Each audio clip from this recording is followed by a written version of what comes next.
The funded room. तो भाई ये मयंक भाई की प्रॉप फर्म है जिनको आप द ट्रेड रूम के नाम से जानते होंगे।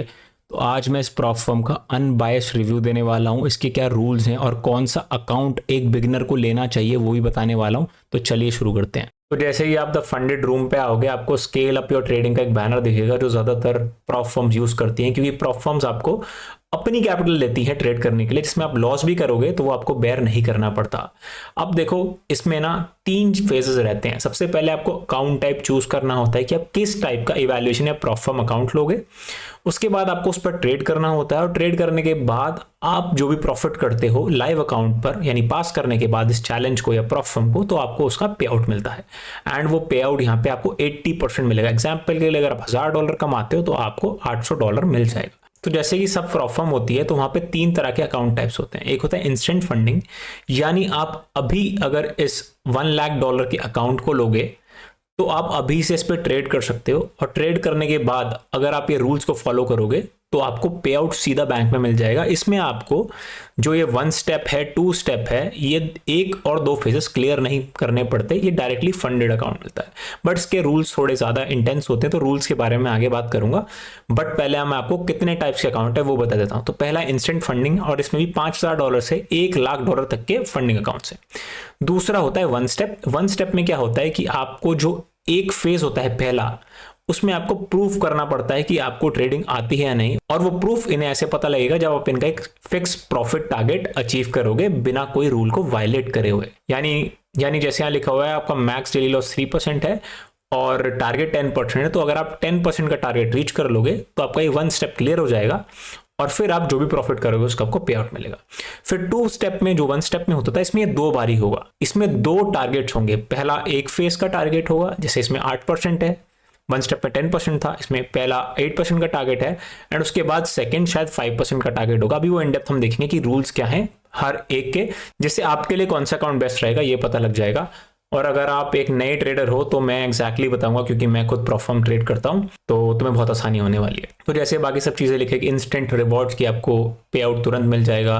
फिर on chain transparency, no time limits, यानी आप कभी भी इस चैलेंज फेज को पास कर सकते हो, और 80% रिवॉर्ड स्प्लिट मिलेगा जैसा मैंने बोला था। एंड बाकी सब तो नॉर्मल चीज़ें हैं। तो अब आ जाते हैं सीधा मुद्दे पर, रूल्स। तो शुरू करते हैं इंस्टेंट फंडिंग अकाउंट से। देखो इसमें लिखा हुआ है मिनिमम ट्रेडिंग आपको 7 डेज से, यानी आपको कोई भी पे आउट लेने से पहले 7 डेज ट्रेड करना पड़ेगा। और जैसे लिखा भी है, मैंने आपको बताया था, skip the evaluation process entirely.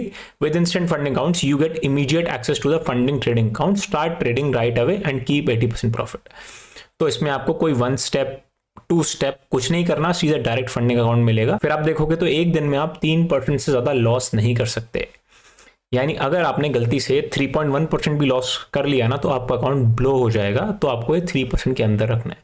फिर मैक्सिमम टोटल लॉस, जैसे एग्जांपल के लिए अगर मैं 100 के अकाउंट लेता हूँ, यानी $1 लाख का लेता हूँ, तो मैं उस पर अगर 6% लॉस करूंगा जो कि है $6000, तो मेरा अकाउंट ये उड़ जाएगा। अगर आपका $10,000 का अकाउंट है तो आप $600 से ज्यादा लॉस नहीं कर सकते। और इसमें कंसिस्टेंसी रूल क्योंकि 15% है, तो इसका मतलब आपका कोई भी दिन का प्रॉफिट 15% से ज्यादा नहीं होना चाहिए। एग्जाम्पल के लिए अगर आपने 3 दिन में ही $10,000 का प्रॉफिट कर दिया है तो आपकी कंसिस्टेंसी 33% के आसपास आती है, क्योंकि अगर आप $10,000 को डिवाइड करोगे 3 से, क्योंकि आपने 3 दिन ही प्रॉफिट किया, तो 33% आती है। पर ये 15% आनी चाहिए इंस्टेंट फंडिंग अकाउंट के लिए। थोड़ा सा कंफ्यूजिंग है, बट यही ध्यान रख लो कि आपको ये जो प्रॉफिट करना है इंस्टेंट फंडिंग अकाउंट में, कोई भी एक दिन का प्रॉफिट टोटल प्रॉफिट में से 15% से ज्यादा का नहीं होना चाहिए।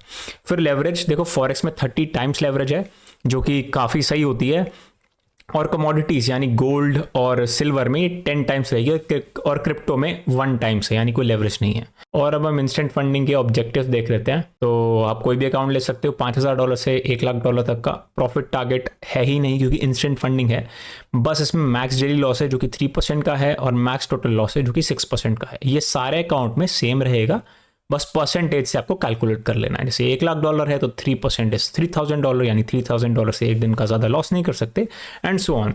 फिर मिनिमम ट्रेडिंग डेज 7 है, तो यानी आपको 7 दिन मिनिमम ट्रेड करना पड़ेगा, जिसमें से आपका किसी भी एक दिन का प्रॉफिट 15% से ज़्यादा नहीं होना चाहिए। ट्रेडिंग पीरियड अनलिमिटेड है, लेवरेज फॉरेक्स पे 1:30 है, कमोडिटीज यानी गोल्ड पे 1:10 है, जो कि थोड़ी कम है बट ठीक है। क्रिप्टो पे कोई लेवरेज नहीं है एंड प्रॉफिट स्प्लिट 80% है। अब बात करते हैं रूल्स पे, इसके मेन रूल्स क्या हैं। देखो, न्यूज़ ट्रेडिंग आप कर सकते हो, news trading is allowed during valuation stages, you can hold through events, however deliberately opening and closing is discouraged on funded accounts. तो यानी आप high impact news funded accounts पर ट्रेड नहीं कर सकते जो कि 3 मिनट पहले ओपन या क्लोज करी गई।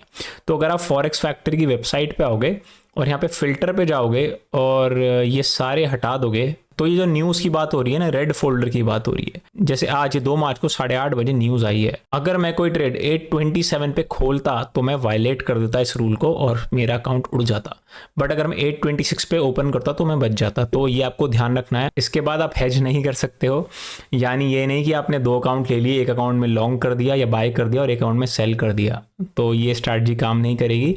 मल्टीपल अकाउंट में भी हेजेस नहीं कर सकते। एक्सपर्ट एडवाइजर यूज़ कर सकते हो आप, यानी अपने ट्रेड मैनेजमेंट के लिए, रिस्क मैनेजमेंट के लिए थर्ड पार्टी ऐप्स यूज़ कर सकते हो। कॉपी ट्रेडिंग भी कर सकते हो।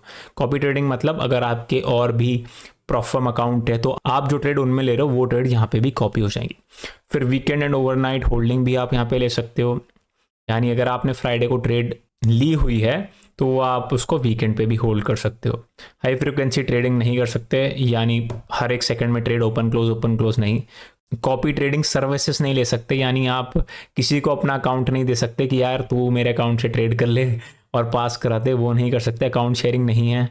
और पे आउट शेड्यूल इनका मंडे को है, यानी हर मंडे ये पे आउट देते हैं। बाकी वैसे इन्होंने रूल्स के एग्जाम्पल भी दिए हुए हैं, बट जो मैंने रूल्स बताए हैं वही हैं। फिर उसके बाद आता है 1 स्टेप एवैल्यूएशन। तो 1 स्टेप एवैल्यूएशन में आपको एक स्टेज पास करना होता है एंड उसके बाद आपको एक फंडेड अकाउंट मिल जाता है। तो इसमें प्रॉफिट टारगेट 10% है और मिनिमम 3 डेज के लिए ही ट्रेडिंग करनी है। उसके बाद मैक्सिमम डेली लॉस 3% है, टोटल लॉस 6% है और लेवरेज भी सेम ही है। यानी जैसे इंस्टेंट फंडिंग में जो मिनिमम ट्रेडिंग डेज 7 था क्योंकि उसमें पे आउट मिलता था, इसमें इधर ऐसा कुछ नहीं है। आप 3 डेज में इसको 1 स्टेप को पास कर सकते हो।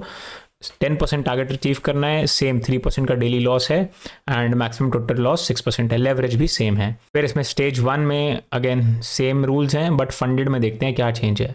तो मैक्स डेली लॉस सेम है, प्रॉफिट टारगेट कोई नहीं है एंड कंसिस्टेंसी नहीं है इसमें। यानी अगर आप इसमें स्टेज 1 क्लियर करके फंडेड में चले जाते हो तो आप कोई भी प्रॉफिट ले सकते हो और कोई मिनिमम डे भी नहीं है। यानी अगले दिन मानते आपने प्रॉफिट किया, लेट्स से आपने $1 लाख का फंडेड अकाउंट ले लिया है और आपने $1000 का प्रॉफिट करा स्टेज 1 को क्लियर करने के बाद, तो वो आप विड्रॉ कर सकते हो। उसका 80% यानी $800 आपको मिल जाएगा।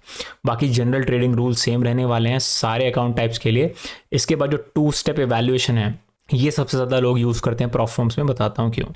देखो, इसमें 2 फेज़ होते हैं। पहले फेज़ में आपको 8% का प्रॉफिट टारगेट अचीव करना पड़ेगा और स्टेज 2 में 5% का प्रॉफिट टारगेट अचीव करना पड़ेगा, जिसके बाद आपको एक फंडेड अकाउंट मिल जाएगा जिसमें आप जो भी प्रॉफिट करोगे उसका आपको 80% स्प्लिट मिलेगा। अब इनका स्टेज 1 का प्रॉफिट टारगेट 8% है, 2 का 5% है और मिनिमम ट्रेडिंग डेज 5 डेज है पर स्टेज। यानी स्टेज 1 में भी आपको 5 डेज बिताने हैं एंड स्टेज 2 में भी आपको 5 डेज गुजारने पड़ेंगे। ये थोड़ा ज़्यादा है, वैसे यूजुअली 3 डेज रहता है, बट ठीक है। मैक्सिमम डेली लॉस 5% है एंड मैक्सिमम टोटल लॉस 10% है। तो देखो, 1 स्टेप में और 2 स्टेप में डेली लॉस जो है मैक्सिमम और जो टोटल लॉस है उसका डिफरेंस है। Maximum daily loss 1 step and instant funding में 3% था एंड मैक्सिमम टोटल लॉस 6% था, बट यहाँ पे 10% है। और लेवरेज इधर ज़्यादा है। देखो, फॉरेक्स में 100x है जो कि काफ़ी ज़्यादा है एंड कमोडिटीज़ यानी गोल्ड और सिल्वर में ट्रेड करने के लिए 30 टाइम्स है जो कि वहाँ सिर्फ 10 टाइम्स थी। और क्रिप्टो में भी यहाँ 2x लेवरेज मिलती है जो कि वहाँ पे सिर्फ 1 टाइम्स थी। So overall this is a better account. फिर मैक्स रिस्क पर ट्रेड इसमें इन्होंने लिमिट लगाई हुई है कि जब आप फंडेड अकाउंट में चले जाते हो, फंडेड स्टेज में, तो आप in the funded stage you can not risk 3% और more of a total capital in a single trade. Each position must have a stop loss and risk management that ensure no single trade exceeds the limit. Note multiple trades taken on the same asset on the same day are counted together as one trade for the purposes of this rule. इस rule का मतलब है कि आप कोई भी trade में अपने अकाउंट साइज का 3% से ज़्यादा रिस्क नहीं कर सकते। तो जब आप फंडेड हो जाओ तो भाई 3% मत करना, 2 या 2.5% में एक ट्रेड लेना। प्रॉफिट या लॉस हुआ तो उस हिसाब से देख लेना, प्रॉफिट हुआ तो उस दिन के लिए ट्रेडिंग बंद कर देना, अगले दिन आना। और अब इसमें देखते हैं फंडेड के क्या रूल्स हैं। तो स्टेज 1 और स्टेज 2 तो पता ही है हमें कि प्रॉफिट टारगेट स्टेज 1 में 8% है एंड स्टेज 2 में 5% है। फिर फंडेड में मैक्स डेली लॉस 5% ही है, सेम है, बढ़िया है। मैक्स टोटल लॉस 10% है। बट मैक्स रिस्क पर ट्रेड जो यहाँ थी नहीं स्टेज 1 और 2 में, ये 3% हो जाती है, जैसा यहाँ पे लिखा भी है। लेवरेज 1:100 है फॉरेक्स में, कमोडिटीज़ में 1:30, 1:2 और प्रॉफिट स्प्लिट 80%। बढ़िया बात यह है कि यहाँ भी कोई कंसिस्टेंसी रूल नहीं है, यानी अगर आपने कोई प्रॉफिट किया है इस 2 स्टेप फंडेड अकाउंट पे तो भाई उसी दिन पे आउट ले लेना। तो मैं तो यही आपको बोलूँगा कि भाई सबसे बेस्ट 2 स्टेप वैल्यूएशन अकाउंट है। आपको प्राइसेस से भी कंपेयर करके दिखाता हूँ कि भाई कौन सा वर्थवाइल है। देखो इंस्टेंट फंडिंग में कंसिस्टेंसी रूल है तो मैं तो उसको अवॉइड ही करूँगा।